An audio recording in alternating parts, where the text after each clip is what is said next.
Aloha! Saúde e paz, minha amiga e meu amigo. Eu lhe trarei hoje informações sobre o câncer de mama. O câncer de mama é o câncer mais frequente nas pessoas do sexo feminino depois do câncer de pele.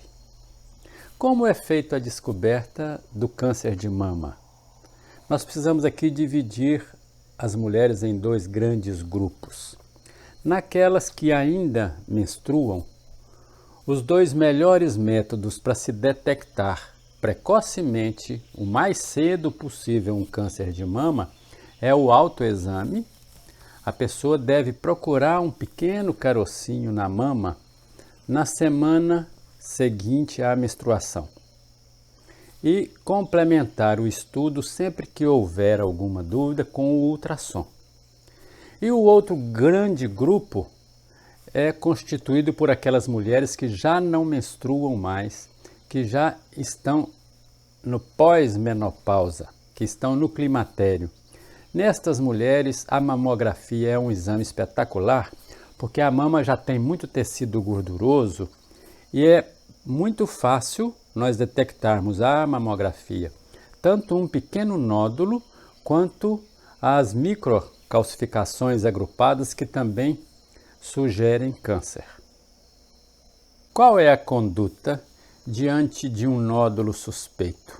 Sempre fazer uma biópsia e encaminhar ao laboratório. Do laboratório nós teremos a primeira resposta, que é o primeiro nome do câncer. Ele é de origem nas células que produzem o leite, então é um câncer lobular. Ou ele é originado de células dos ductos que conduzem o leite dos lóbulos até no biquinho do seio, até no mamilo, onde o bebê vai mamar. Teremos aí o câncer ductal. Então existem dois grandes grupos: câncer de mama lobular, proveniente das células que produzem leite, câncer de mama ductal, proveniente das células que conduzem o leite do lóbulo até o mamilo. De longe, o câncer ductal é muitíssimo mais frequente. Mas nós não podemos ficar apenas no nome para nós escolhermos qual é a melhor conduta. Existem 3 sobrenomes que são decisivos na conduta do médico. Também esse resultado vem através de reações imunohistoquímicas que são realizadas no laboratório, e nós teremos aqui 3 sobrenomes para o câncer de mama. Ou ele é receptor hormônio positivo, H+, ou ele é receptor HER2 positivo, ou ele é triplo negativo. Aqui vai modificar muito o tratamento. Se ele é H positivo, hormônio positivo, significa que aquelas células do câncer só se multiplicam quando é acoplado a elas o hormônio. Então existe a hormonioterapia, que é um tratamento muito benigno, quase sem efeitos colaterais, e esses hormônios pretendem ou impedir a produção do estrogênio e da progesterona, que são os hormônios envolvidos, ou impedir que o hormônio acople a célula e aí ela não se multiplica. Então, hormonioterapia para os cânceres cujo sobrenome é H+. O outro sobrenome é o HER2 positivo. HER2 é uma proteína que existe na superfície de muitas células, mas no câncer da mama especificamente tem um volume muito grande destas células. Então o tratamento aí é feito por terapia-alvo. Existem substâncias que são capazes de acoplar a esta proteína e impedir a multiplicação das células. Também é um tratamento relativamente benigno. E o terceiro sobrenome, o terceiro grupo de câncer da mama é o triplo negativo. Nestes, infelizmente, é que temos que fazer os tratamentos mais dolorosos que trazem mais dissabores à portadora do câncer, que é o triplo negativo. Nesses aí tem que usar a quimioterapia quase sempre. Agora, todos esses tratamentos, a terapia-alvo na HER2 positivo, hormônio-terapia naqueles H positivo, hormônio positivo, ou a quimioterapia naqueles triplo negativos, todos eles em geral são precedidos pela cirurgia.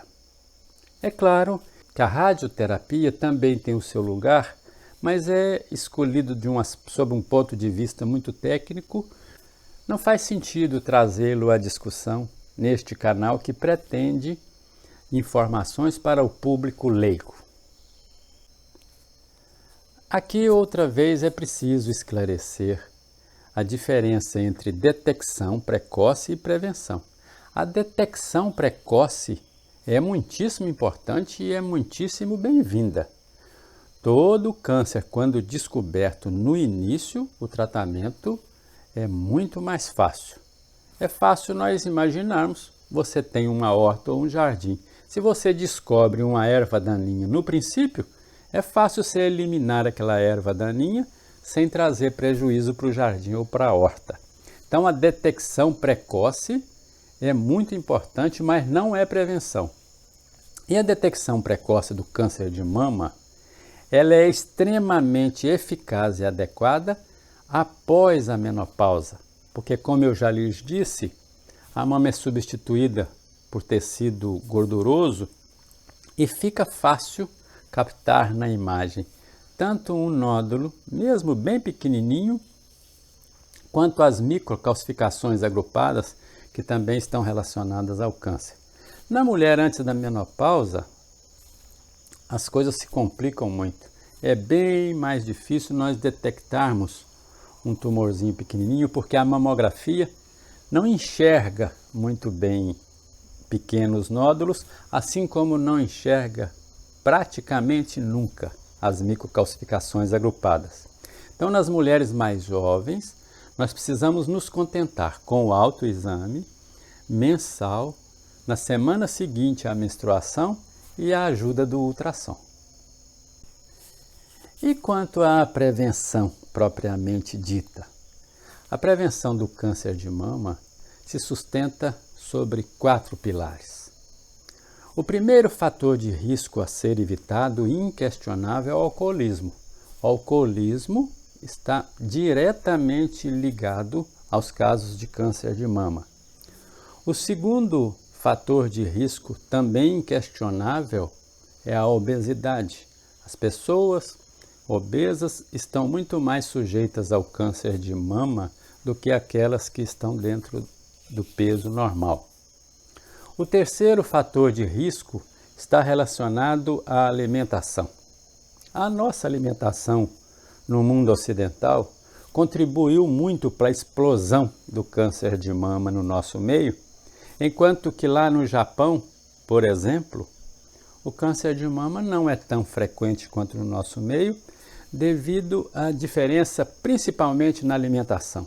Porque aqui no Ocidente nós consumimos muito 2 grandes venenos, que é o açúcar e as farinhas brancas.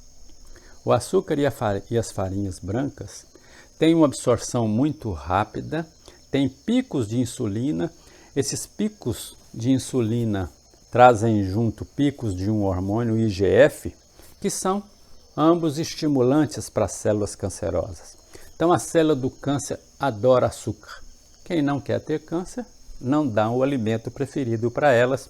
Então, afastar da nossa alimentação o açúcar e as farinhas brancas é um bom método de afastarmos um fator de risco importante.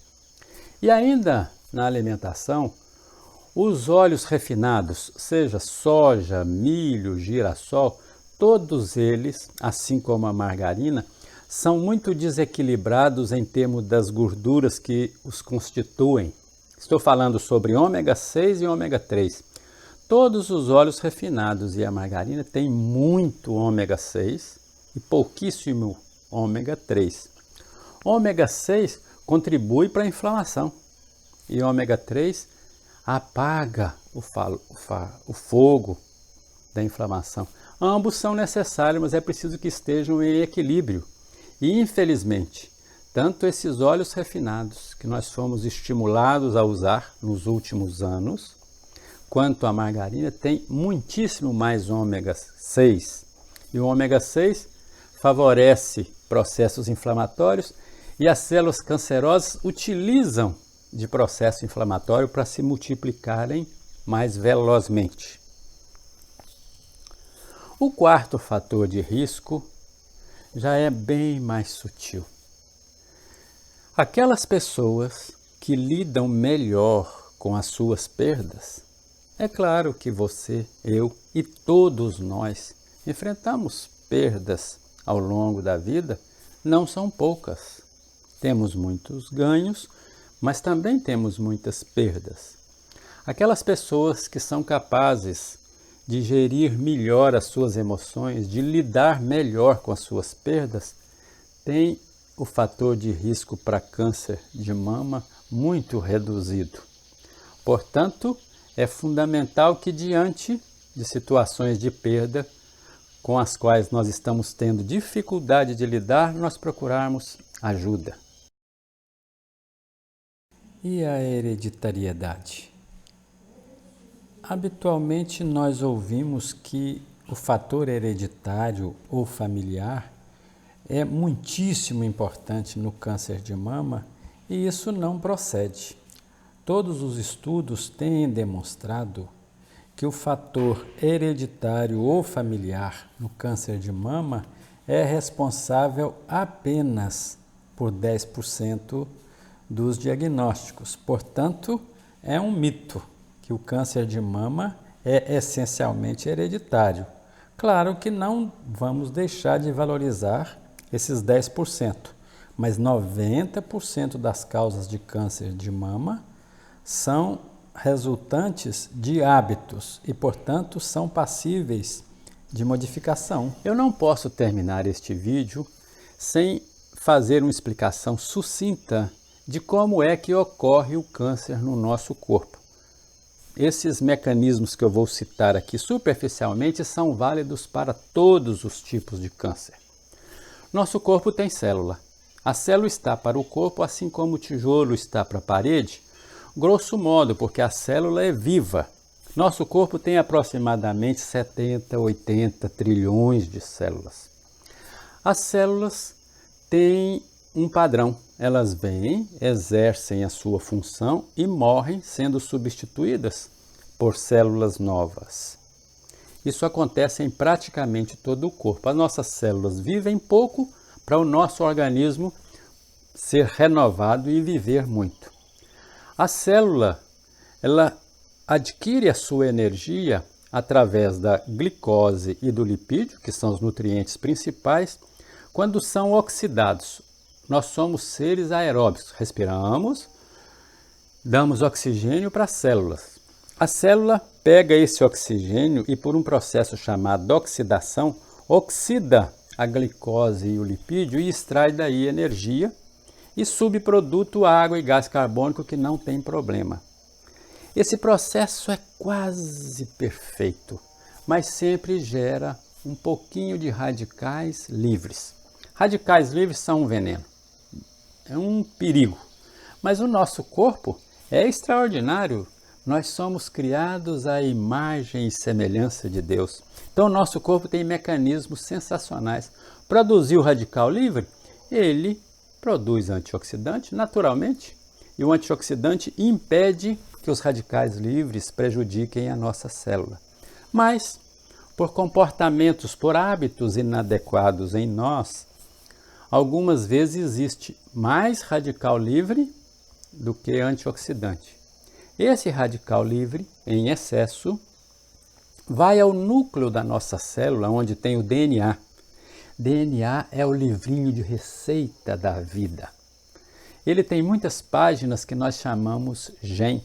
Em cada gen tem a receita de uma determinada proteína que é fundamental para a nossa vida e para o nosso bem-estar. O radical livre em excesso vai lá e muda alguns ingredientes da receita. essa receita vem inadequada, vem adulterada e produz a célula cancerosa que, ao exercer sua função, não aceita morrer em nome do conjunto, em nome do corpo, e começa ela mesma a se multiplicar, formando um caroço. Esse é o mecanismo de todos os cânceres do corpo. Eu espero que o conteúdo deste vídeo tenha sido do seu gosto e lhe seja útil ao longo da vida. Se foi, compartilhe aí com seus amigos, com seus familiares e se inscreve aqui no canal. Não sei se você já sabe, mas nós já temos mais de 40 vídeos, todos sempre tratando de saúde nessa linguagem mais coloquial, mais compreensível, sem muitos termos técnicos. Até a próxima terça-feira, se Deus quiser. Aloha!